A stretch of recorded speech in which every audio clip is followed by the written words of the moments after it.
চাকসুতে শেষ দিনের প্রচারে ভোটারদের মন জয়ের চেষ্টা, শেষ সময়ের সুযোগ কাজে লাগাতে ব্যস্ত রাকসুর প্রার্থীরা।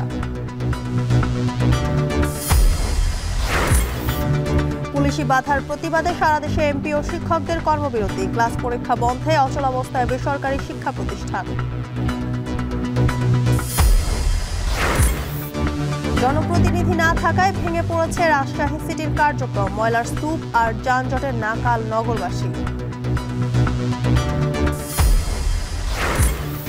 পটুয়াখালীতে অতিবৃষ্টি ও তাপপ্রবাহে নষ্ট হচ্ছে কৃষকের ফসল, দুর্যোগ মোকাবেলায় সমন্বিত উদ্যোগের তাগিদ।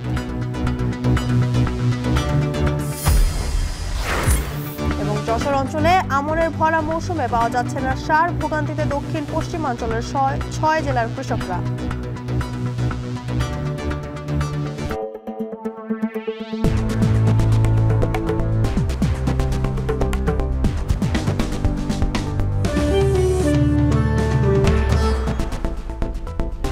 স্বাগত এখন জনপদে। পুরো আয়োজনে আপনাদের সঙ্গে আছে আমি জানসিন জুথিকা। আসন্ন নির্বাচন ঘিরে শেষ সময়ে প্রচারণায় ব্যস্ত সময় পার করছেন চাকসু নির্বাচনের প্রার্থীরা। নির্বাচনী প্রচারণায় কোনো কমতি রাখতে চান না তারা। এদিকে রাজশাহী বিশ্ববিদ্যালয়ে প্রথম বর্ষের নবীন বরণকে ঘিরে উৎসবের রূপ নিয়েছে রাকসুর প্রচারণা। এ নিয়ে আরও জানাতে চট্টগ্রাম থেকে শোয়েব রহমান ও রাজশাহী থেকে যুক্ত হচ্ছেন সহকর্মী রাকিবুল হাসান। প্রথমে চট্টগ্রামের খবর জানতে চাই। শোয়েব, শেষ সময় প্রচারণার ব্যস্ততা কেমন দেখছেন এবং আইন শৃঙ্খলা পরিস্থিতি নিয়ে কোনো শঙ্কা আছে কিনা আমাদের জানাবেন।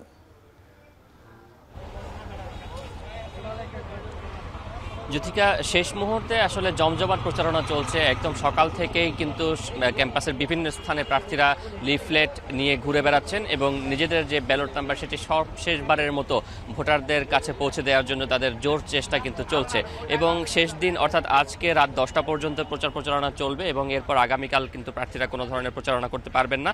এর পরের দিন নির্বাচন, যে কারণে আজকে সর্বোচ্চ সংখ্যক শিক্ষার্থীদের কাছে আবারও নিজেদের বার্তা, নিজেদের ইশতেহার এবং নিজেদের প্রতিশ্রুতিগুলো তুলে ধরার জন্য কিন্তু প্রার্থীরা সর্বোচ্চ চেষ্টা করছেন।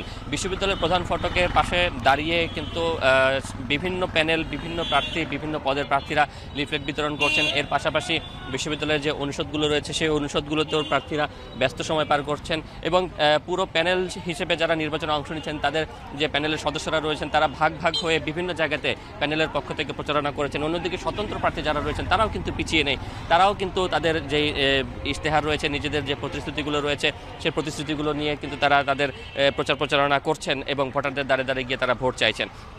আর নিরাপত্তার কথা যদি বলি, গতকালই বিশ্ববিদ্যালয় প্রশাসনের পক্ষ থেকে সার্বিক নিরাপত্তা নিয়ে তাদের পরিকল্পনা জানানো হয়েছে এবং সেখানে বলা হয়েছে যে বিশ্ববিদ্যালয়ের এই নির্বাচনকে ঘিরে পুলিশ, এপিবিএন, র্যাব, বিজিবি সহ বিশ্ববিদ্যালয়ের যে নিরাপত্তা রক্ষীরা রয়েছেন তারা দায়িত্ব পালন করবেন এবং এর পাশাপাশি বিএনসিসি যারা রয়েছেন তারাও কিন্তু শৃঙ্খলা রক্ষায় কাজ করবেন। এবং নিরাপত্তা নিয়ে শিক্ষার্থীদের মাঝে শঙ্কার জায়গা যেটি ছিল যে আইনশৃঙ্খলা বাহিনী মোতায়েনের জায়গা থেকে, সেখানে এখন আর খুব একটা শঙ্কা নেই। তবে বিশ্ববিদ্যালয়ের যে পুরো বিশ্ববিদ্যালয়টিকে সিসিটিভির আওতায় আনার যে দাবিটি ছিল শিক্ষার্থীদের পক্ষ থেকে সেটি কিন্তু এখনও বাস্তবায়ন হয়নি। বিশ্ববিদ্যালয়ের 130টি জায়গাতে সিসি ক্যামেরা ছিল, কিন্তু সেই 130টি সিসি ক্যামেরার মধ্যে বেশিরভাগই কিন্তু এখনও অচল এবং সেই জায়গা থেকে শিক্ষার্থীদের যে শঙ্কা রয়ে গেছে এত বড় একটি বিশ্ববিদ্যালয়, কোথাও যদি কোনো অপ্রীতিকর ঘটনা ঘটে সেখানে যারা দুষ্কৃতিকারী রয়েছেন তাদেরকে শনাক্ত করা অনেকটা কঠিন হয়ে পড়বে বলে তারা কিন্তু মনে করছেন।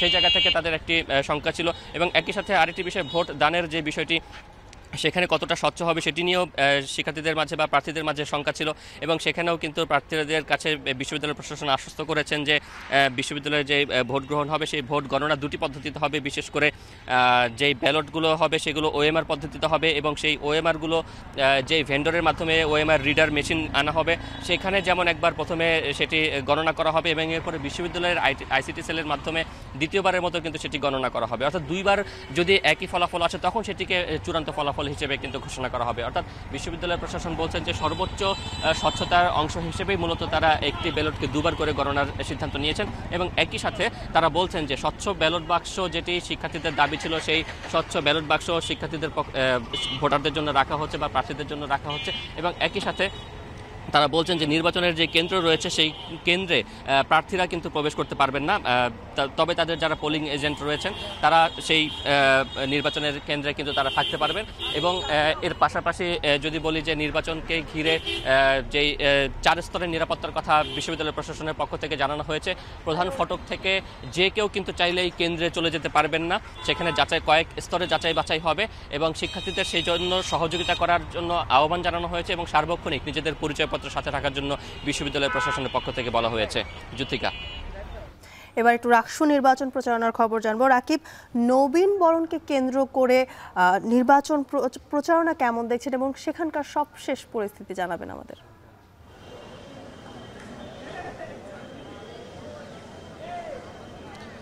জ্যোতিকা, আসলে আরও একটি দিন রয়েছে রাজশাহী বিশ্ববিদ্যালয়ে কেন্দ্রীয় ছাত্র সংসদ রাকসু নির্বাচনের প্রচারণায়, কিন্তু এই যে শেষ মুহূর্তের প্রচারণা এবং আজকে যেহেতু নবীনবরণ, এই নতুন যারা এসেছেন বিশ্ববিদ্যালয়ে তারাও কিন্তু ভোটার হতে পেরেছেন। সুতরাং এই যে 4 থেকে 5 হাজার ভোটার, তাদেরকে কিন্তু প্রার্থীরা হাতছাড়া করতে চান না। অর্থাৎ হল সংসদ নির্বাচন থেকে শুরু করে কেন্দ্রীয় ছাত্র সংসদ, প্রত্যেক প্রার্থীরাই কিন্তু আসলে প্রত্যেক যে নবীন শিক্ষার্থী রয়েছে তাদের কাছে যাওয়ার চেষ্টা করছেন। এবং আমরা এখানে যেটি লক্ষ্য করছি সেটা হচ্ছে যে এই যে শিক্ষার্থীরা ক্যাম্পাসে বিভিন্ন জায়গায় গুচ্ছভাবে ঘুরে বেড়াচ্ছেন, ছবি তুলছেন, সেই সমস্ত জায়গায় কিন্তু প্রার্থী যারা আছেন তারা যাচ্ছেন এবং তাদের যে প্রচারণা সেই প্রচারণাগুলো কিন্তু চালাচ্ছেন। কখনো সেলফি তুলতে দেখছি আমরা তাদের সাথে। এবং এই অবস্থাতে তারা যেটি বলছেন যে আসলে নতুন ভোটার হয়েছেন এবং বিশ্ববিদ্যালয়ে গেল 35 বছর যে রাকসু ছিল না, পরবর্তীতে যে রাকসু হচ্ছে, নতুন শিক্ষার্থীরা তাদের যে এখন থেকে যে দাবি দাওয়াগুলো ছিল সেগুলো আসলে রাকসুর মধ্য দিয়ে তুলে ধরতে পারবেন। সুতরাং তাদের এই দাবিগুলো উত্থাপনের জন্য আসলে তারা এমন নেতৃত্বকে আসলে বেছে নেবেন যারা কিনা আসলে সত্যি তাদের দাবি নিয়ে কাজ করবেন এবং সেখানে লিজুর ভিত্তিক কোনো ধরনের রাজনৈতিক কোনো কিছু থাকবে না। এবং একই সাথে তাদের যে দীর্ঘদিনের সংকট, আবাসন সংকট, বিশ্ববিদ্যালয়ের অভ্যন্তরীণ নিরাপত্তা সংকট, পরিবহনের সংকট, সেই সংকটগুলো কেটে উঠবে বলে তারা মনে করছেন এবং সেই সমস্ত বিষয়গুলোকেই তুলে ধরে কিন্তু তাদের প্রচারণা চালাচ্ছেন। অন্যদিকে আমরা কাউকে বলতে শুনেছি যে আসলে প্রথম বর্ষের শিক্ষার্থীদেরকে আসলে যে ভোটার করার যে দাবিটি আসলে যারা তুলেছিল, তারা মূলত দাবি করছেন যে প্রথম বর্ষের শিক্ষার্থীরা তাদেরকে গুরুত্ব দিবেন এবং তাদের সাথে সেভাবে কথা হচ্ছে। এবং বিশ্ববিদ্যালয়ের অন্যান্য জায়গায় আমরা দেখেছিলাম বিভিন্ন সময় কিন্তু আসলে প্রচারণায় মুখর ছিল প্রার্থীরা। সেক্ষেত্রে আসলে আমরা যেটি লক্ষ্য করেছি আজকে, যে অন্য কোনো জায়গায় নয়, এখানে কাজী নজরুল ইসলাম মিলনায়তনের কাছে যে শিক্ষার্থীদের যে উৎসব বা এখানে এই যে প্রথম বর্ষের নবীনবরণ, সেটিকে ঘিরে কিন্তু আসলে প্রার্থীরা এক ধরনের এই নিচ্ছেন, একই জায়গায় একই পয়েন্টে আসলে সকল শিক্ষার্থীদের পেয়ে যাওয়া বা বিশাল সংখ্যক একটা ভোটারদেরকে পাওয়া, সেটি আসলে খানিকটা কাজে লাগাচ্ছেন প্রার্থীরা। তো জ্যোতিকার আছে বিশ্ববিদ্যালয় থেকে নির্বাচনী প্রচারণার এই ছিল আমার কাছে সর্বশেষ। চাকসু ও রাকসু নির্বাচন প্রচারণা নিয়ে জানাচ্ছিলেন সহকর্মীরা। এমপিওভুক্ত শিক্ষকদের কর্মসূচিতে পুলিশের বাধার প্রতিবাদে সারা দেশে কর্মবিরতি পালন করছেন শিক্ষকরা। এ নিয়ে বিস্তারিত জানাতে নাটোরের নববিধান বালিকা উচ্চ বিদ্যালয় থেকে যুক্ত হচ্ছেন মাহবুব হোসেন এবং বগুড়ার ফয়জুল্লাহ উচ্চ বিদ্যালয় থেকে যুক্ত আছেন সহকর্মী রাজীব সেলিম। শুরুতে যাব মাহবুব, আপনার কাছে। কর্মবিরতিতে কি বলছেন শিক্ষকরা এবং স্কুলগুলোতে শিক্ষার্থীরা এসেছে কিনা জানাবেন। জি জ্যোতিকা, আপনি যেমনটি জানেন যে গতকাল শিক্ষকদের যে পুলিশি যে বাধার পরিপ্রেক্ষিতে আজকে কিন্তু এই যে শিক্ষকদের কর্মবিরতি সারা দেশে এরই কিন্তু ধারাবাহিকতা নাটোরেও কর্মবিরতি চলছে। আজকে সকাল থেকে আমরা কিন্তু বিভিন্ন যে স্কুলগুলো রয়েছে সেই স্কুলগুলো ঘুরে দেখতে পেয়েছি যে শিক্ষকরা কিন্তু এভাবে স্কুলের মূল ফটকগুলোতে তারা বসে থেকে তারা যে কর্মবিরতি সেটি কিন্তু পালন করছে এবং সকাল থেকে কিন্তু শিক্ষার্থীরা ক্লাসে আসলেও সেভাবে কিন্তু ক্লাসে হয়নি এবং কোনো ক্লাস যদি পরীক্ষা থাকে সেটি কিন্তু হয়নি শিক্ষকদের কর্মবিরতির কারণে এবং শিক্ষকরা কিন্তু ক্লাসে ফিরেনি। শিক্ষকরা যেটি বলছে যে তাদের যে বেতন ভাতার পরে যে দাবিগুলো ছিল, মেডিকেল ভাতা, উৎসব ভাতা এবং আরো যেসব ভাতাগুলো রয়েছে, এই ভাতাগুলো সরকার যদি মেনে না নেয় তাদের যে অনির্দিষ্টকালের যে কর্মবিরতি সেটি কিন্তু চলবে। এবং গতকালের যে পুলিশি বাধার কারণে শিক্ষকদের যেভাবে হেনস্থা করা হয়েছে এর কিন্তু তীব্র প্রতিবাদ জানিয়েছেন নাটোরের শিক্ষকরা। তারা যেটি বলছে যে শিক্ষকদের সঙ্গে এই ধরনের যে আচরণ সেটি কিন্তু মেনে নেওয়া যায় না, যার কারণে আজকে সকাল থেকে কিন্তু তারা এই যে কর্মবিরতি সেটি কিন্তু পালন করছে। এবং দেখতে পাচ্ছেন যে আমরা বিভিন্ন স্কুলগুলোতে কিন্তু দেখতে পেয়েছি যে শিক্ষকরা কিন্তু তাদের যে ক্লাসগুলো সেগুলো তারা বর্জন করে এভাবে তারা বিভিন্ন যে ফটক রয়েছে এই স্কুলের সেই ফটকগুলোতে তারা বসে থেকে কর্মবিরতি পালন করছেন। এবং শিক্ষকরা যেটি বলছেন তাদের যে দাবি দেওয়া সেটি পূরণ না হওয়া পর্যন্ত তারা এই ধরনের কর্মবিরতি চালিয়ে যাবেন। এবং তবে আপনাকে জানিয়ে রাখি শিক্ষার্থীরা কিন্তু ক্লাসে আসলো, সেভাবে কিন্তু ক্লাস হয় নাই আহ, শিক্ষকদের কর্মবিরতির কারণে। তবে শিক্ষকরা যে দাবিগুলো জানিয়েছে 20% যে ভাতা রয়েছে মেডিকেল ভাতা এবং 50% যে উৎসব ভাতা রয়েছে, এসব উৎসব ভাতা কিন্তু তারা দাবি জানিয়েছেন। এবং এসব উৎসব ভাতা তাদের যে দাবি দেওয়াগুলো রয়েছে এই দাবি দেওয়াগুলোর জন্য তাদের পূরণ করা হয়। এবং এই দাবি দেওয়াগুলো পূরণ না করা হলে তারা কিন্তু আবার ঢাকায় গিয়ে সমাবেশের মাধ্যমে তাদের যে দাবি দেওয়া সেটি পূরণ করবে বলে এমনটি জানিয়েছেন শিক্ষকরা। জ্যোতিকা, এই ছিল নাটোর থেকে সবশেষ খবর। এবার রাজীব, আপনার কাছে একটু জানতে চাই, বগুড়ায় এমপিওভুক্ত শিক্ষকদের কর্মবিরতি কেমন দেখছেন এবং কি বলছেন তারা এ নিয়ে?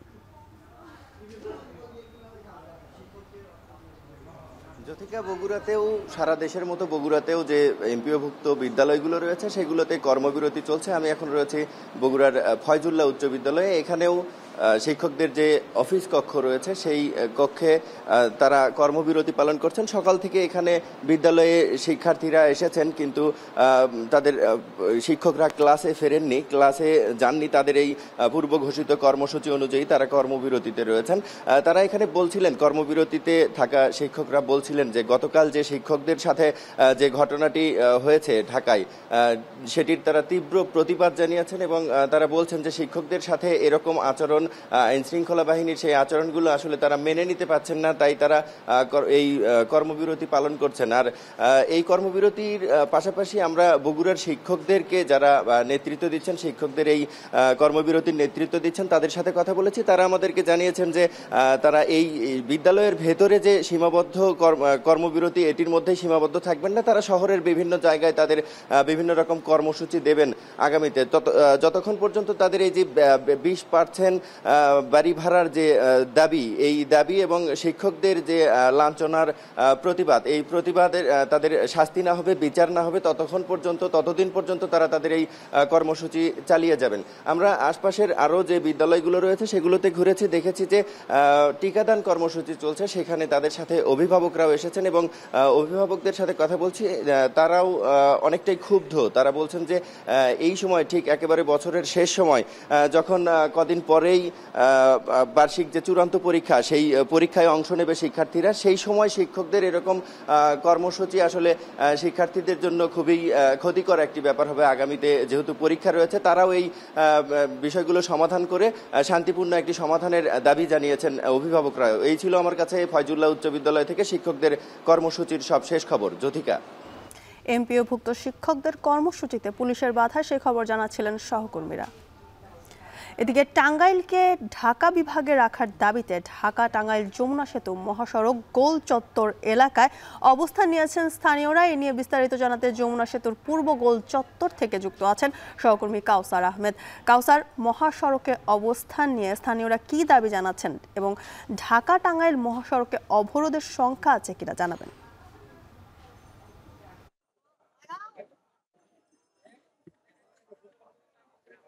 জ্যোতিকা, এখানে যারা আন্দোলনকারী রয়েছেন তারা বলছেন যে আমার মাটি আমার মা, ময়মনসিংহে যাব না, ঢাকা না ময়মনসিংহ, ঢাকা ঢাকা সহ নানা স্লোগান দিয়ে তারা এই আন্দোলনকে জোরালো করছে। তারা বলছেন যে তাদের সাথে আন্দোলনে যোগ দিতে ভুয়াপুর, কালীহাতি সহ আশেপাশের ইউনিয়নের হাজার হাজার ছাত্র জনতা এখানে আসতে শুরু করেছে। তারা আসলে এখানে একটি সভা করে তারা এই মহাসড়ক অবরোধ করে দিয়ে তারা একটা সিদ্ধান্ত নেবেন। তারা বলছেন যে 2015 সালের দিকেও এই টাঙ্গাইলকে ঢাকার পরিবর্তে ময়মনসিংহ নেওয়ার প্রস্তাবনা পাঠানো হয়েছিল। সেই সময়ে কয়েক লাখ মানুষের গণস্বাক্ষর নিয়ে সেটি ওই সময়ে ময়মনসিংহে না গিয়ে ঢাকাতেই রাখা হয়েছিল এরপরে গেল পরশুদিন রাত থেকে বেশ কিছু মানচিত্র এবং বেশ কিছু ছবি সোশ্যাল মিডিয়ায় ছড়িয়ে পড়ে। তারপরে সামাজিক যোগাযোগ মাধ্যম সহ বিভিন্ন মাধ্যমে টাঙ্গাইলের যারা ছাত্র জনতা রয়েছে তারা বিভিন্নভাবে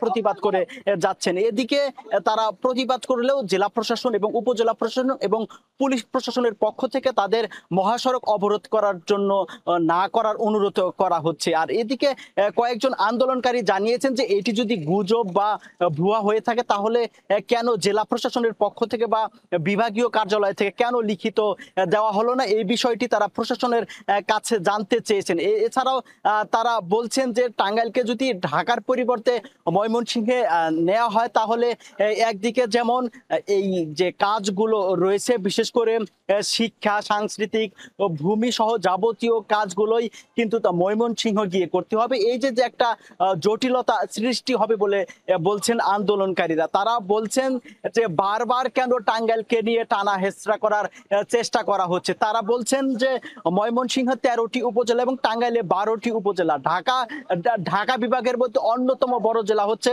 এই টাঙ্গাইল। এই টাঙ্গাইলকে যদি ঢাকায় না রাখা হয় তাহলে এখানে যারা আন্দোলনকারী রয়েছেন তারা বলছেন যে মানিকগঞ্জ, সিরাজগঞ্জ সহ আশেপাশের কয়েকটি জেলা দিয়ে তারা কিন্তু টাঙ্গাইলকে বিভাগে দাবি করছেন। আর এদিকে আমরা দেখেছি যে এখানে থমথমে অবস্থা বিরাজ করছে। সময় যত গড়িয়ে যাচ্ছে ততই এখানে যারা আন্দোলনকারী রয়েছে বিশেষ করে ছাত্র জনতা যারা রয়েছেন তারা এই মহাসড়কের পাশে অবস্থান নিয়েছেন। তারা বলছেন যে তাদের এই প্রতিবাদ স্বরূপ যে কোনো সময় এই যমুনা সেতুর পূর্ব পাশের যে গোল চত্বরটি রয়েছে সেখান থেকে অবরোধ করবেন। তারা বলছেন যে টাঙ্গাইলের ছাত্র জনতা কোনোদিন আন্দোলন করে আন্দোলনে সফল না হয়ে ঘরে ফিরে যায়নি। তারা বলছেন যে প্রয়োজন হয় এখানে কারো কারো মায়ের বুক ফাঁকা হতে পারে, সেজন্য তারা আন্দোলন চালিয়ে যাচ্ছে। তো এই ছিল জ্যোতিকে আমার কাছে ঢাকা টাঙ্গাইল যমুনা সেতু মহাসড়কের পাশে যে আন্দোলনকারীরা অবস্থান নিয়েছেন তার সর্বশেষ তথ্য।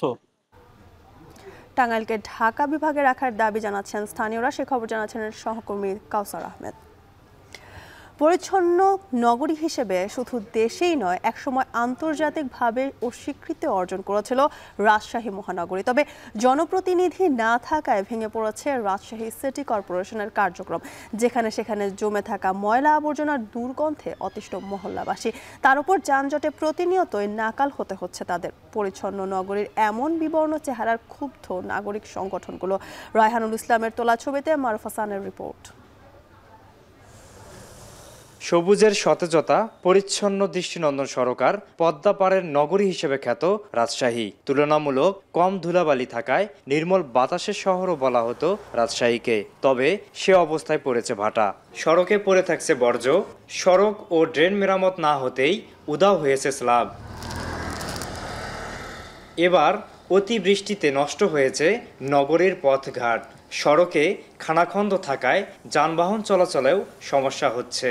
রাস্তায় ফেলে রাখা নির্মাণ সামগ্রী ভোগান্তি বাড়াচ্ছে নগরবাসীর। নাগরিক সেবার মান নিয়ে প্রশ্ন তুলছেন নগরবাসী। রাস্তায় উঠতে লাগলে গাড়ি ঘোড়া পড়ে যায়, ধরেন ভেঙে চলে যায়, গাড়ির সমস্যা হয়, এটা ধরেন কেউ দায়িত্ব লয় না। যত তাড়াতাড়ি সম্ভব এই রাস্তাটা সংস্কার করে এই এলাকার মানুষদের সুবিধা করার জন্য। এমনকি স্বাস্থ্যসেবা, ট্রেড লাইসেন্স, জন্ম ও মৃত্যু নিবন্ধন প্রতিটি ক্ষেত্রে সেবা পেতে ভোগান্তির শিকার হচ্ছেন নগরবাসী। এখানকার যে নাগরিক সুবিধাগুলো রয়েছে এগুলো কোনোটাই সঠিকভাবে নাগরিকরা পাচ্ছেন না। যেমন আমরা এটাও শুনেছি যে রাজশাহী সিটি কর্পোরেশন যে নাগরিকত্ব সনদপত্র বা এই ধরনের যে বিষয়গুলো রয়েছে যেগুলো সিটি কর্পোরেশন সরাসরি প্রোভাইড করে, এই সেবাগুলো পেতে অনেক সময় লেগে যাচ্ছে এবং একটা ট্রেড লাইসেন্স বা এই যে আরও আনুষঙ্গিক যে বিষয়গুলো এগুলো প্রায় 15 দিন 20 দিনও পর্যন্ত সময় নিচ্ছে। এখন এই 2-3-4 বছরের মধ্যে দেখছি যে ময়লা নিয়ে যাওয়ার, ময়লা অপারেশন করার একটা অনীহা প্রকাশ করেছে সিটি কর্পোরেশনের ব্যর্থতা, এটা মনে করি। নগর ভবনের পাশাপাশি সিটি কর্পোরেশনের 30টি ওয়ার্ডে জনপ্রতিনিধি না থাকায় দুর্ভোগ বেড়েছে। এ অবস্থায় রাশিকের সেবামূলক কার্যক্রম আরও গতিশীল করতে কর্মকর্তাদের আন্তরিকতা প্রত্যাশা করেন নাগরিক সংগঠনের নেতারা। যে এই নগরীর মানুষ নাগরিক সেবা থেকে বঞ্চিত হচ্ছে, তার কারণটা হচ্ছে যে কোনো মানুষ তার ট্রেড লাইসেন্সের জন্য গেলেও হয়রানি হতে হচ্ছে। কেউ মনে করেন ওখানে যে আপনার ট্যাক্স দিবে সেটাও বড় লাইন। জনসেবামূলক যে সমস্ত কার্যকলাপ হচ্ছিল সেগুলি আর তেমন নাই, কেমন যেন সবার মধ্যে একটা অনীহা প্রকাশ, কাজ করতে কেউ চায় না। সরকারি আমলারা দায়িত্ব রয়েছেন এবং এখন বিভিন্ন নানা রকম সংকট দেখা দিচ্ছে। বিশেষত দেখা যায় যে সেবার ক্ষেত্রে পরিষ্কার পরিচ্ছন্নতা বা নাগরিক অন্যান্য সেবার ক্ষেত্রে নানা রকম স্থবিরতা রয়েছে। পরিচ্ছন্নতার জন্য রাজশাহী একসময় দেশের অন্যতম শ্রেষ্ঠ নগরী ছিল। নগরবাসীর অভিযোগকে আমলে নিয়ে দ্রুত সময়ের মধ্যে সমস্যা সমাধানের আশ্বাস সিটি কর্পোরেশনের কর্মকর্তাদের। যেহেতু এখন জনপ্রতিনিধি নাই, যারা এখন জনপ্রতিনিধির দায়িত্ব পালন করছেন তারা কিন্তু সবাই সরকারি গুরুত্বপূর্ণ জায়গায় দায়িত্বে আছেন এবং তারা হলো একজন একটা ওয়ার্ড নাই, কয়েকটা করে ওয়ার্ড নিয়ে আছে। আমরা আশা করছি এবং আমরা চেষ্টাও করছি যে এটা যত দ্রুততম সময়ে রিকভারি করা যায় এবং ইনশাল্লাহ আমরা এটা করতে পারব। নগরবাসীকে 26টি জরুরি সেবা প্রদান করছে রাজশাহী সিটি কর্পোরেশন। তবুও প্রশাসনিক কর্মকর্তারা অতিরিক্ত দায়িত্ব হিসেবে কর্ম সম্পাদন করার পরেও নাগরিক সেবার মান ফিরছে না বলে দাবি নাগরিক সংগঠনগুলোর নেতাদের। মারুফ হাসান, এখন রাজশাহী। পটুয়াখালীতে অতিবৃষ্টি ও তাপ প্রবাহে নষ্ট হচ্ছে কৃষকের কষ্টের ফসল। নদ নদী ও সমুদ্রের অস্বাভাবিক জোয়ারে ভেঙে পড়ছে উপকূলীয় অঞ্চলের বন্যা নিয়ন্ত্রণ বাঁধ সহ গুরুত্বপূর্ণ সড়ক। চলতি বর্ষা মৌসুমে শত কোটি টাকার বেশি আর্থিক ক্ষতিতে পড়েছে বিভিন্ন খাত। এক্ষেত্রে বিশেষজ্ঞরা মনে করছেন দুর্যোগ মোকাবেলায় সমন্বিত উদ্যোগে কমতে পারে ঝুঁকি। জসিম পারভেজের তথ্য ছবিতে বিস্তারিত। উপকূলীয় জেলা পটুয়াখালীর প্রায় ৩,২২২ বর্গ কিলোমিটার এলাকার বেশিরভাগই সাগর ও নদ নদী বেষ্টিত। এখানকার সিংহভাগ মানুষ কৃষক ও মৎস্যজীবী হওয়ায় নদ নদীর তীরেই তাদের বসবাস। তবে জলবায়ু পরিবর্তনের প্রভাবে অতিবৃষ্টি আর খরায় কমেছে স্থানীয় কৃষির উৎপাদন। এছাড়া সমুদ্র ও নদ নদীর অস্বাভাবিক পানি বাড়ায় ক্ষতিগ্রস্ত হচ্ছে বন্যা নিয়ন্ত্রণ বাঁধ। এতে চরম হুমকির মুখে পড়েছে হাজারো পরিবারের জীবন জীবিকা। বিপর্যস্ত পরিস্থিতিতে দিশেহারা উপকূলের বাসিন্দারা। এমন অবস্থায় মানুষের জীবন ও সম্পদ রক্ষায় গবেষণাভিত্তিক প্রতিরক্ষামূলক ব্যবস্থা গ্রহণের পরামর্শ বিশেষজ্ঞদের। জোয়ারের অনেক পানি উঠতে যায়, বাচ্চারা স্কুল যেতে পারে না, রান্না করতে পারি না। রাস্তাঘাট বারবার বাঁধে, রাস্তা কিন্তু টিকেই রাখতে পারে না, কারণ এই শালা দিয়ে বাঁধে এগুলো থাকে না। যদি ব্লক দিয়ে বাঁধে তাহলে আমরাও কিন্তু রাস্তাটা টেকে।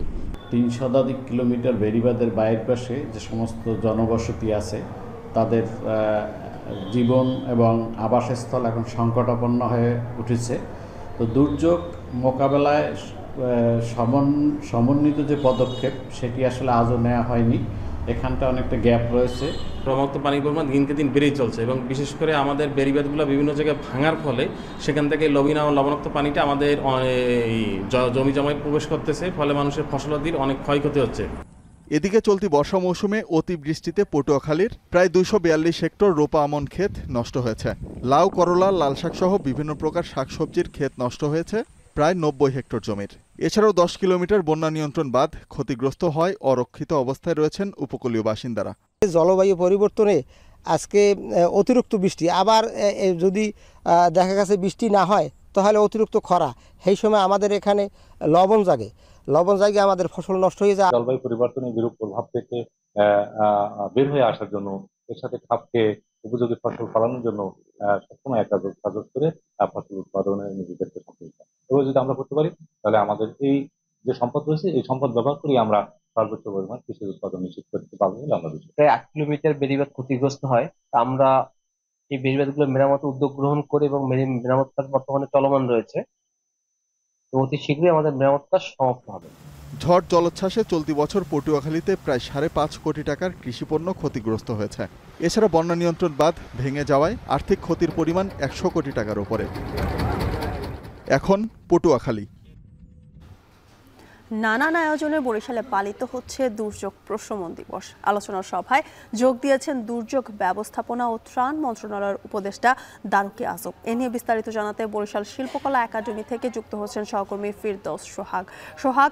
দুর্যোগ প্রশমন দিবসে কোন বিষয়গুলো প্রাধান্য পাচ্ছে এবং দুর্যোগের ক্ষয়ক্ষতি কমাতে কোনো উদ্যোগের কথা জানিয়েছেন কিনা উপদেষ্টা জানাবেন।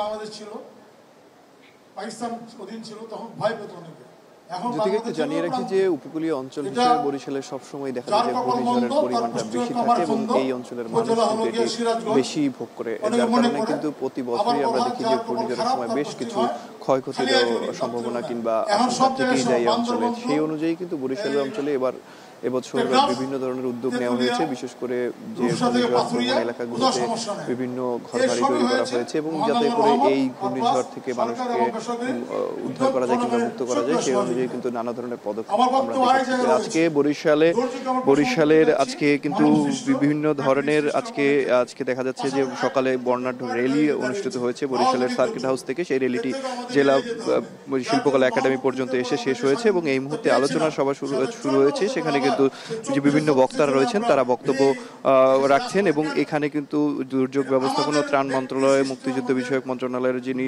উপদেষ্টা রয়েছেন ফারুকি আজম, তিনি অংশগ্রহণ করেছেন এবং তিনি এখন পর্যন্ত বক্তব্য রাখেনি। তবে এখানে আসলে দুর্যোগের পূর্বে এবং দুর্যোগ পরবর্তী যে পদক্ষেপগুলো কিংবা ব্যবস্থাগুলো নেওয়া যায় যাতে ক্ষয়ক্ষতির পরিমাণ কমিয়ে আনা যায় সেই বিষয়ে কিন্তু আলোচনা করা হচ্ছে এবং এর পরপরই কিন্তু একটি মহড়া রয়েছে যাতে দুর্যোগের সময় আসলে কিরকম প্রস্তুতি নেওয়া যাবে কিংবা কিরকম ব্যবস্থা নেওয়া হবে সে বিষয়ে কিন্তু একটি মহড়ার আয়োজন করা হয়েছে নগরীর বেলস পার্কে। সেখানেও কিন্তু উপদেষ্টা মহোদয় যাবেন এবং সেটি আসলে দেখবেন। আমরা একটু জানিয়ে রাখি যে দুর্যোগ প্রবণ এলাকা হিসেবে বরিশালের এই অঞ্চলটি আসলে পরিচিত থাকায় বিভিন্ন সময় যেমন চিত্রাং, আয়লা, রেমাল সহ বিভিন্ন ধরনের ঘূর্ণিঝড় কিন্তু প্রতি বছরই আসলে ফেস করতে হয় এই অঞ্চলের মানুষকে। তো সেই অনুযায়ী আসলে এই সময়টায় কিভাবে এই দুর্যোগের হাত থেকে মানুষকে রক্ষা করা যায় কিংবা ক্ষয়ক্ষতির পরিমাণ কমিয়ে আনা যায় সে বিষয়েই মূলত আলোচনা সভাটি অনুষ্ঠিত হচ্ছে এবং বরিশালের বিভিন্ন শিক্ষা প্রতিষ্ঠানের শিক্ষার্থীরা কিন্তু এখানে রয়েছে, তারা কিন্তু অংশগ্রহণ করেছে। এছাড়া যারা শিক্ষক রয়েছে, বিভিন্ন সিপিপি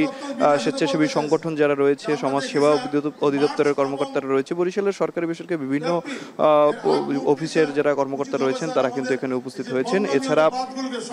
এছাড়া মঞ্চে রয়েছেন বিভিন্ন সরকারি যে দুর্যোগ সংক্রান্ত মন্ত্রণালয়গুলো রয়েছে সেই মন্ত্রণালয়ের যারা কর্মকর্তা রয়েছেন, পুলিশ প্রশাসন রয়েছেন, জেলা প্রশাসন, বিভাগীয় প্রশাসন সবাই রয়েছে এই আলোচনা সভায়। এবং এই আলোচনা সভা থেকে একটি বিষয় উঠে আসছে যে আসলে দুর্যোগের সময়ে কিংবা দুর্যোগের পূর্বে আসলে কি ধরনের ব্যবস্থা কিংবা কি ধরনের প্রস্তুতি নেওয়া দরকার কিংবা সেক্ষেত্রে আসলে ক্ষতির পরিমাণ কিভাবে কমিয়ে আনা যায় কিংবা মানুষের মরণঘাত থেকে কিভাবে তাদেরকে উদ্ধার করা যায় সেই বিষয়ে কিন্তু এখানে আলোচনা সভা অনুষ্ঠিত হচ্ছে এবং এই আলোচনা সভা থেকে আসলে একটি পরিত্রাণের পথ খুঁজে পাবে এবং এই যে বরিশাল অঞ্চলের যে ঘূর্ণিঝড় সময়কালীন যে ক্ষয়ক্ষতি সেটির পরিমাণও কমে আসবে এমনটিও মনে করছেন যারা বক্তা রয়েছেন তারা। এবং তারা বলছেন যে পরবর্তী সময়ে আসলে যেসব জায়গায় ঘূর্ণিঝড়গুলো অনুষ্ঠিত হয় কিংবা ঘূর্ণিঝড়ের সৃষ্টি হয় সেসব জায়গায় যদি এরকম আলোচনা সভার আয়োজন করা হয় সেক্ষেত্রে এই যে ঘূর্ণিঝড়ের ক্ষয়ক্ষতির পরিমাণ আরো কমে যাবে বলে মনে করছেন তারা।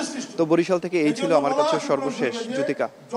বরিশাল থেকে যুক্ত ছিলেন সহকর্মী অমিত হাসান। মৎস্য ও প্রাণী সম্পদ মন্ত্রণালয়ের উদ্যোগে ইলিশ সুরক্ষায় এবার যুক্ত হলো বিমান বাহিনী। অবৈধ জাটকা শিকার বন্ধে জেলেদের গতিবিধি শনাক্তে আকাশপথে বিশেষ অভিযান চালিয়েছে তারা। এ সময় বেশ কয়েকটি ট্রলার ও জেলেদের গতিবিধি শনাক্ত করে টহল হেলিকপ্টার। রাজীব শেখের ক্যামেরায় বিস্তারিত জাওয়াদ মাহমুদের প্রতিবেদনে। হেলিকপ্টারের ককপিট থেকে উচ্চ ক্ষমতা সম্পন্ন সার্চ লাইটের আলোর নিশানা পদ্মা মেঘনার মোহনায় জেলেদের ট্রলারের দিকে। বিমান বাহিনীর চৌকস সদস্যদের লক্ষ্য ইলিশের ভরা প্রজনন মৌসুমে মা ইলিশ রক্ষা। চলতি মাসের শেষ সপ্তাহ পর্যন্ত ইলিশ সংরক্ষণে সরকারের নিষেধাজ্ঞা কার্যকরে প্রাণী সম্পদ মন্ত্রণালয়ের উদ্যোগে IN-82 সিভিল পাওয়ারের আওতায় বিমান বাহিনীর বিশেষ অভিযান। বাহিনীর সদস্যরা নাইট ভিশন গগলস ব্যবহার করে অবৈধ ইলিশ আহরণ ঠেকাতে মুন্সিগঞ্জ, মাদারীপুর, শরীয়তপুর, লৌহজং, শিবচর, জাজিরা, নড়িয়া, ভেদরগঞ্জ উপকূলে অভিযান চালায়। 1.5 ঘন্টার এ হেলিকপ্টার অভিযানে অসংখ্য সন্দেহভাজন ট্রলার চিহ্নিত করে রেডিও সংকেতের মাধ্যমে কোস্টগার্ডকে অবহিত করে বিমান বাহিনী। পরে চিহ্নিত স্থানে গিয়ে আইনানুগ ব্যবস্থা নেয় কোস্টগার্ড। সাসপেক্টেড বোট পেয়েছি অলরেডি। আমাদের আকাশ থেকে আমরা কোঅর্ডিনেটগুলো কালেক্ট করেছি। কালেক্ট করে আমরা আমাদের ATC টাওয়ারের মাধ্যমে আমরা আমাদের কনসার্ন এজেন্সিকে জানিয়েছি এবং তারা ওখানকার যারা কোস্টগার্ড আছে যে ওই সেক্টর ওই জায়গাগুলোতে তারা ওখানে জানিয়ে দেবেন। এবং ইনশাল্লাহ যে সাবসিকুয়েন্ট ডেজে এটা আই বিলিভ যে আজকে আমরা যেটা করলাম এবং সাবসিকুয়েন্ট ডেজ আরও কন্টিনিউ হবে এবং এই যে আমাদের যে অপারেশন চলছে এটা সাকসেসফুল হবে বলে আমার বিশ্বাস। বিশেষ এই অভিযানে যোগ দেন মৎস্য অধিদপ্তরের মহাপরিচালক। বিমান বাহিনীর অভিযানের কারণে বিগত বছরের চেয়ে চলতি বছর ইলিশ উৎপাদন বৃদ্ধি পাবে বলেও আশাবাদ ব্যক্ত করেন তিনি। গত বছর আমাদের এই অভিযান পরিচালনা হওয়ার ফলে দেখেছি আমরা অভিযানের শেষে বাংলাদেশ মৎস্য গবেষণা ইনস্টিটিউট জরিপ করেছিল, সেখান থেকে দেখা গেছে যে আমাদের মা ইলিশের প্রজনন 52.5% সফলতা এসেছিল। এটা ছিল আমাদের রুটিন ওয়ার্কের মধ্যে যে সমস্ত কার্যক্রম করেছি। এবার আমাদের এই যে বিমান বাহিনীর যে হেলিকপ্টারের মাধ্যমে অভিযানটা পরিচালিত হলো, আশা করি প্রজনন সফলতা আরও বৃদ্ধি পাবে এবং মা ইলিশ সংরক্ষণের ক্ষেত্রে অত্যন্ত গুরুত্বপূর্ণ ভূমিকা পালন করবে। ইলিশের প্রধান প্রজনন মৌসুমে মা ইলিশ রক্ষায় আগামী 25 অক্টোবর পর্যন্ত সারা দেশে 22 দিনের বিশেষ অভিযান চালানো হবে। জাওয়াদ মাহমুদ, এখন মুন্সিগঞ্জ। মা ইলিশ রক্ষায় ভোলার মেঘনা তেঁতুলিয়ায় চলছে 22 দিনের নিষেধাজ্ঞা, যা বাস্তবায়নে কোস্টগার্ড মৎস্য বিভাগের উদ্যোগে চলছে যৌথ অভিযান। এ নিয়ে আরও জানাতে কোস্টগার্ডের টহল টিম থেকে যুক্ত হচ্ছেন ইমতিয়াজুর রহমান। ইমতিয়াজ, যৌথ অভিযানের নিষেধাজ্ঞা ভঙ্গের দায়ে এখন পর্যন্ত কোনো জেলেকে জরিমানা বা আটক করা হয়েছে কিনা জানাবেন।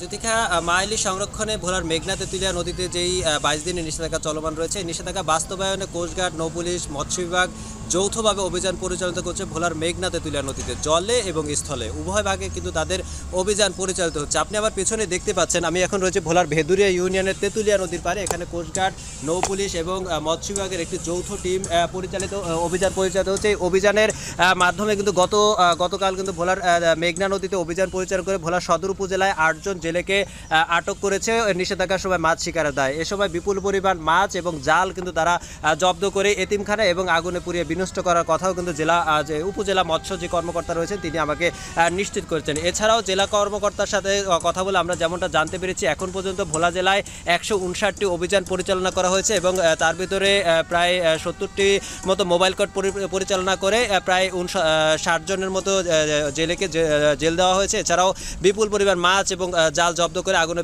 বিনষ্ট এবং জেল জরিমানার কথাও কিন্তু আমরা জানতে পেরেছি। আপনাকে আরেকটা বিষয় জানিয়ে রাখি, ভোলার মেঘনা নদী কিছুটা শান্ত থাকলো, ভোলা বরিশাল যে সীমান্তবর্তী তেঁতুলিয়া নদী রয়েছে সেখানে কিন্তু নির্বিচারে কিছু মৌসুমি জেলে রয়েছে, তারা অবিচারে মাছ শিকার করছে। কিন্তু এই মাছ শিকার করার কারণে যখন মৎস্য বিভাগ, ভোলা এবং কোস্টগার্ড, নৌপুলিশ যৌথ অভিযান পরিচালনা করে, এতে করে গত শনিবার কিন্তু জেলেরা আতর্কিতভাবে তাদের উপর হামলা চালায়। এতে করে মৎস্য কর্মকর্তা, এনডিসি সহ, এসিল্যান্ড সহ প্রায় 10 থেকে 12 জন সরকারি কর্মকর্তা কিন্তু আহত হয়েছে বলে কিন্তু আমরা জানতে পেরেছি। এই ঘটনায় পরপরই কিন্তু প্রশাসনের টনক নড়ে এবং এতে করে কোস্টগার্ড এবং নৌপুলিশের যৌথ অভিযানে কিন্তু ওই রাতে প্রায় 30 জনের অধিক জেলেকে আটক করার চিত্র কিন্তু আমরা জানতে পেরেছি।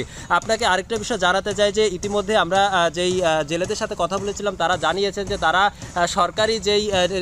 সরকারি নিবন্ধিত জেলে হওয়া সত্ত্বেও কিন্তু তাদের বরাদ্দ কম থাকার কারণে কিন্তু তারা তালিকাভুক্ত না হয়, তাদের যে বরাদ্দ না পাওয়ার কারণে কিন্তু তারা এই নিষেধাজ্ঞার সময় কিন্তু বাধ্য হয়ে নদীতে গিয়ে মাছ শিকার করতে বাধ্য, এতে করে জেল জরিমানার শিকার হচ্ছে। তো এই ছিল আমার কাছে ভোলার মেঘনা তেঁতুলিয়া নদীর কোস্টগার্ড এবং মৎস্য বিভাগের যৌথ অভিযানের সর্বোচ্চ তথ্য। জ্যোতিকা, মা ইলিশ রক্ষায় চলছে 22 দিনের নিষেধাজ্ঞা, সে খবর জানাচ্ছিলেন সহকর্মী ইমতিয়াজুর রহমান। কিশোরগঞ্জে চলছে শিশু কিশোরদের বিনামূল্যে টাইফয়েডের টিকাদান কর্মসূচি। তবে টিকা কার্যক্রম চলছে কিছুটা ঢিলেঢালাভাবে এবং এই টিকা নিতে উদ্বুদ্ধ করতেও নেই কোনো প্রশাসনিক উদ্যোগ। এ নিয়ে বিস্তারিত জানাতে কিশোরগঞ্জের সূর্যবালা সরকারি বালিকা উচ্চ বিদ্যালয় থেকে যুক্ত হচ্ছেন সহকর্মী মশিউর কায়েস। টাইফয়েডের টিকা কর্মসূচি কেমন দেখছেন? টিকা নিতে এবং রেজিস্ট্রেশনে অভিভাবকদের এত অনীহা কেন জানাবেন।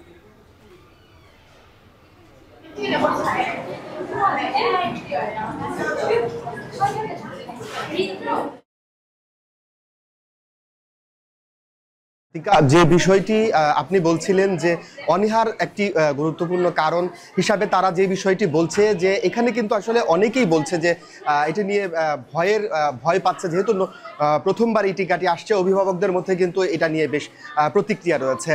এবং এইখানে আমরা দেখেছি যে প্রশাসনিক যে ব্যাপারগুলো রয়েছে, বিশেষ করে স্থানীয় যে স্বাস্থ্য অধিদপ্তর রয়েছে, স্থানীয় স্বাস্থ্য অধিদপ্তরের কিন্তু খুবই চোখে পড়ার মতো কোনো কর্মসূচি কিন্তু দেখা যাচ্ছে না। এবং এই অভিযোগটি কিন্তু আসলে অভিভাবকদেরও, তারাও যে বিষয়টি বলছে যে তাদের বাড়িতে কিংবা বিভিন্ন স্বাস্থ্যসেবা কেন্দ্রগুলো থেকে কিন্তু তাদেরকে খুব ভালোভাবে এই টাইফয়েড টিকা সম্পর্কে কিন্তু কোনো বিষয় নিয়ে তাদের সঙ্গে আলোচনা করা হচ্ছে না। এবং এর যে বিষয়টি স্বাস্থ্য অধিদপ্তর বলছে কোনো ভয়ের কারণ নেই এবং এটির কোনো পার্শ্ব প্রতিক্রিয়া নেই, সেই ব্যাপারটিও অভিভাবকরা যে বিষয়টি বলছে যে তারাও খুব ভালোভাবে এই ব্যাপারগুলো সম্পর্কে জ্ঞাত না, যার ফলে কিন্তু এখানে খুবই ঢিলেঢালাভাবে চলছে এই জেলাতে। গতকালকে থেকেই এই কর্মসূচি শুরু হয়েছে।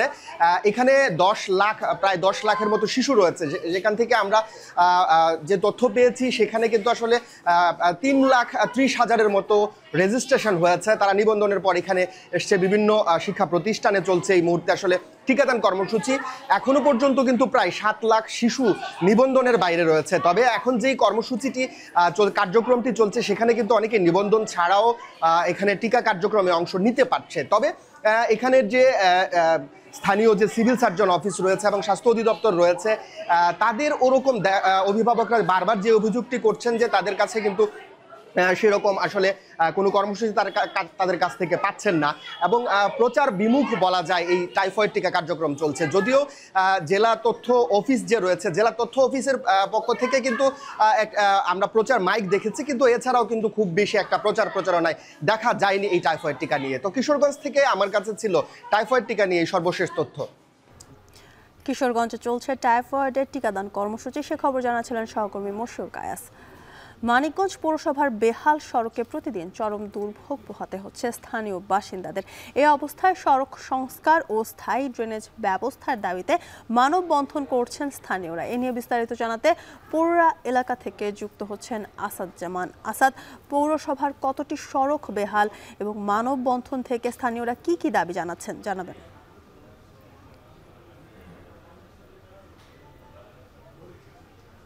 জ্যোতিকা, আপনি যেমনটি বলছিলেন, এখন আমি রয়েছি পৌরসভার 3 নম্বর ওয়ার্ড পোররা এলাকায়। মূলত আমার পেছনে যে সড়কটি দেখতে পাচ্ছেন এটা পোররা নখন্দা এলাকার একটি সড়ক। এখান দিয়ে কিন্তু একেবারে যে ঢাকা আরিচা মহাসড়কের সেই হাইওয়েতে কিন্তু ওঠা যায়। এই যে সড়ক, এই সড়কের প্রায় 1.5 কিলোমিটার জুড়েই কিন্তু খানাখন্দের সৃষ্টি হয়েছে, যাতে করে একটু বৃষ্টি হলেই কিন্তু দেখা যায় যে এখানে গিরু পানি জমে যায়, যাতে করে কিন্তু দেখা যায় যে প্রায়ই কিন্তু দুর্ঘটনা ঘটছে। আর এই সড়ক ব্যবহার করেই আমার পাশেই রয়েছে খান বাহাদুর উচ্চ বিদ্যালয় এবং খান বাহাদুর যে কলেজ রয়েছে, এবং তার পাশেই কিন্তু সামনেই রয়েছে পৌর আদর্শ প্রাথমিক বিদ্যালয়। এই যে 3টি স্কুল এবং কলেজের প্রায় কয়েক হাজার শিক্ষার্থী কিন্তু এখান দিয়ে যাতায়াত করে। এছাড়া এখান দিয়ে কিন্তু শহরের যে অন্যান্য যে প্রাইমারি স্কুল রয়েছে সেখান দিয়েও কিন্তু যাতায়াত করে। আমরা একটু আগেই কিন্তু এখানে একটি মানববন্ধন অনুষ্ঠিত হয়েছে। এই দীর্ঘ 15 বছর যাবৎ কিন্তু এই সড়কটিতে কোনো রক্ষণাবেক্ষণ হচ্ছে না, যার কারণে কিন্তু এর অবস্থা একেবারে নাজুক হয়ে গিয়েছে। একটু বৃষ্টি হলেই কিন্তু এখানে চলাচল একেবারেই খুব অনুপযোগী হয়ে পড়ে এবং কষ্টকর হয়ে পড়ে। এখান দিয়ে যারা মানববন্ধন করেছে তারা একটু আগেই কিন্তু একটি স্মারকলিপি নিয়ে পৌরসভা প্রশাসক এবং জেলা প্রশাসক বরাবর তারা একটি র্যালি নিয়ে কিন্তু সেখানে তারা গিয়েছেন। তাদের দাবি রয়েছে যে খুব দ্রুত সময়ের মধ্যে যে এই যে 1.5 ঘন্টা সড়ক, এটাকে দ্রুত রক্ষণাবেক্ষণ করা হোক। আর পৌরসভায় প্রায় 300 কিলোমিটার রাস্তা রয়েছে, যার অধিকাংশ সড়কই এরকম অবস্থায় রয়েছে। তো জ্যোতিকা, এই ছিল আমার কাছে মানিকগঞ্জ থেকে সবশেষ সংবাদ। মানিকগঞ্জে মানববন্ধন করছে স্থানীয়রা, সে খবর জানাচ্ছিলেন সহকর্মী আসাদ জামান।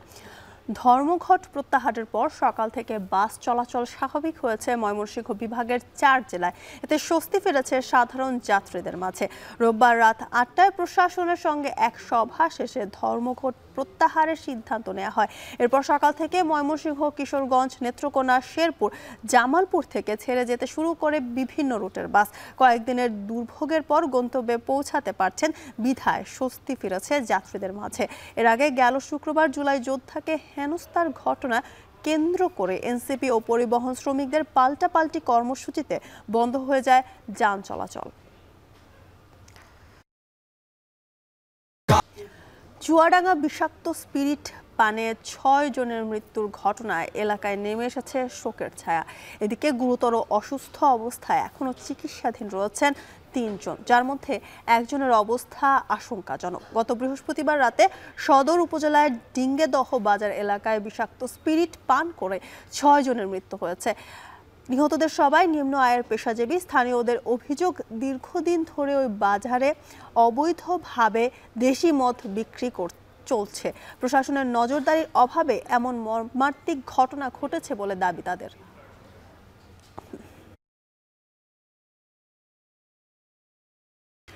যশোরে আমনের ভরা মৌসুমে দেখা দিয়েছে সারের সংকট। ডিলাররাও সার সংকটের কথা বললেও কৃষি বিভাগের দাবি মজুত রয়েছে পর্যাপ্ত সার। যদিও মাঠের তথ্য বলছে প্রয়োজন মতো মিলছে না বিসিআইসি উৎপাদিত টিএসপি সার। একই অবস্থা ডিএপি ও এমওপি সারেও। এনামুল হকের ক্যামেরায় বিস্তারিত রিপন হোসেনের প্রতিবেদনে। যশোর সদরের ফতেপুর গ্রামের কৃষক জাহাঙ্গীর আলম শিমুল ডিলারের কাছে সার না পেয়ে অতিরিক্ত দামে সার কিনছেন খুচরা দোকান থেকে। তারপরও প্রয়োজন মতো পাওয়া যাচ্ছে না টিএসপি সার, তাই আমন আবাদের ফলন নিয়ে শঙ্কায় তিনি। করে আমাদের ফসলের যেটা চাহিদা সেটা না দেওয়ার কারণে আমাদের ফসলের অনেক ক্ষতি হচ্ছে। শহীদুলের মতো একই অবস্থা দক্ষিণ পশ্চিমাঞ্চলের 6 জেলার সব কৃষকের। টিএসপি না পেয়ে ডিএমপি ব্যবহার করে উৎপাদন স্বাভাবিক রাখার চেষ্টা করছেন তারা। সার সংকটের জন্য সিন্ডিকেটকে দুষছেন অনেক কৃষকরা। এরা সার আইনে আমাদের দিচ্ছে না, গোপনভাবে গোডাউন করে সারকে পাবলিককে হয়রানি করাচ্ছে, যা সার নেই। আমার ধানের ফলন অত্যন্ত খারাপ হয়ে গেছে। যে জায়গায় আমার সর্বনিম্ন 30 মন ধান হবে, সে জায়গায় 20 মন হবে না, এরকম পরিস্থিতি এখন। ডিলারের কাছে গেলি কয় যে ফসফেট নেই, টিএসপি নেই, এটা নাও ওইটা নাও, নিয়ে হয়তো দেওয়া আছে যে বুঝতে দিলাম, দেওয়ার পরে হয়তো গাছে পাতায় দান হলো কিন্তু ফলন নেই। আঞ্চলিক কৃষি অফিসের তথ্য মতে চলতি মাসে যশোর অঞ্চলে প্রায় 5000 টন টিএসপির বরাদ্দের বিপরীতে মজুত আছে 1000 টন। ডিএমপি প্রায় 10,000 টনের বিপরীতে মজুত আছে প্রায় 2000 টন। এমওপি প্রায় 8000 টনের বিপরীতে মজুত আছে প্রায় 4000 টন। ইউরিয়া প্রায় 26,000 টনের বিপরীতে মজুত আছে প্রায় 15,000 টন। তবে এই তথ্য শুধু কাগজ কলমেই লিপিবদ্ধ রয়েছে। মাঠ পর্যায়ের চিত্র বলছে ভিন্ন বাস্তবতা। ডিলাররা বলছেন বরাদ্দকৃত সার স্থানীয় কৃষকদের চাহিদার তুলনায় খুবই কম। আর আঞ্চলিক কৃষি অফিসের দাবি সারের পর্যাপ্ত মজুত আছে। কৃত্রিম সংকট তৈরি করা হলে আইনানুগ ব্যবস্থা নেওয়া হবে বলেও জানান তিনি।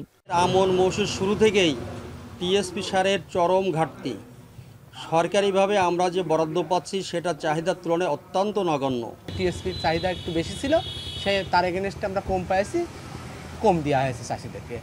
সারের যে বরাদ্দটা ছিল টিএসপির, সেই সারটার 50% 60% সার আমরা বিসিআইসি থেকে পেয়েছিলাম, বাট এই মুহূর্তে সব সারই পেয়ে গেছি। ডিলারের ঘরে তো সার আছে, কেউ যদি সংকটের কথা বলে থাকে এটা একটা প্যানিক সৃষ্টি করার মতো। এটা আমরা যদি এরকম কোনো অভিযোগ পাই আইনের আওতায় আনার চেষ্টা করি।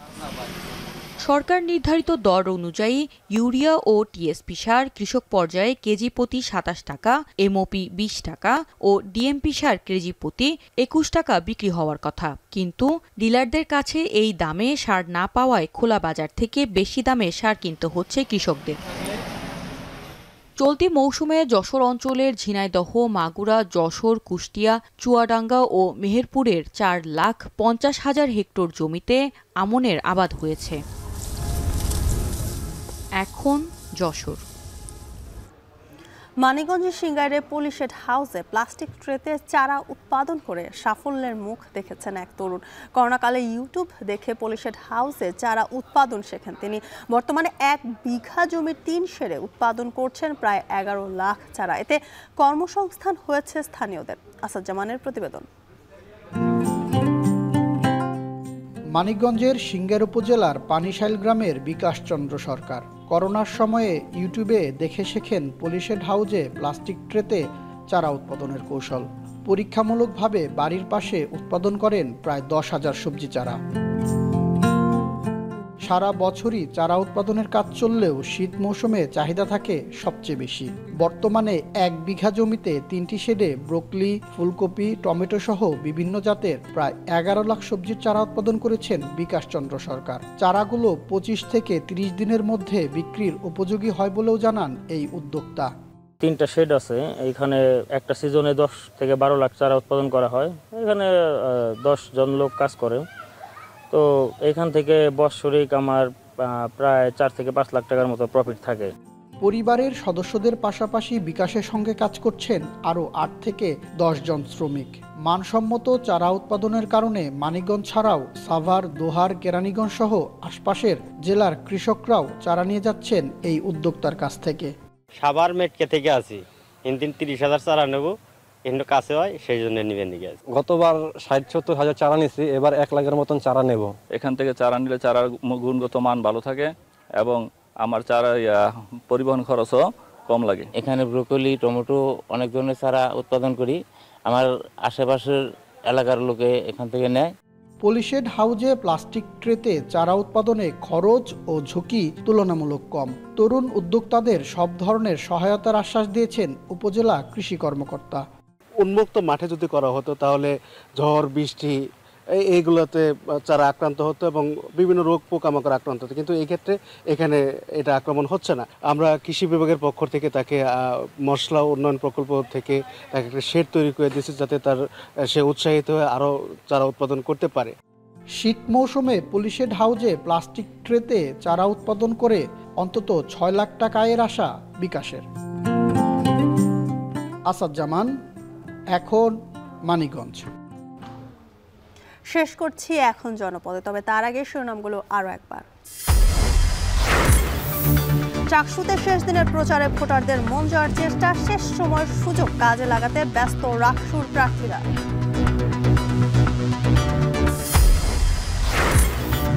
পুলিশি বাধার প্রতিবাদে সারা দেশে এমপি ও শিক্ষকদের কর্মবিরতি, ক্লাস পরীক্ষা বন্ধে অচল অবস্থায় বেসরকারি শিক্ষা প্রতিষ্ঠান। জনপ্রতিনিধি না থাকায় ভেঙে পড়েছে রাজশাহী সিটির কার্যক্রম, ময়লার স্তূপ আর যানজটে নাকাল নগরবাসী।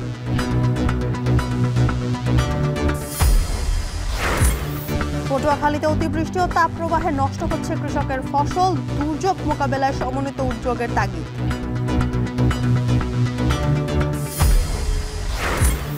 এবং যশোর অঞ্চলে আমনের ভরা মৌসুমে পাওয়া যাচ্ছে না সার, ভোগান্তিতে দক্ষিণ পশ্চিমাঞ্চলের 6 জেলার কৃষকরা।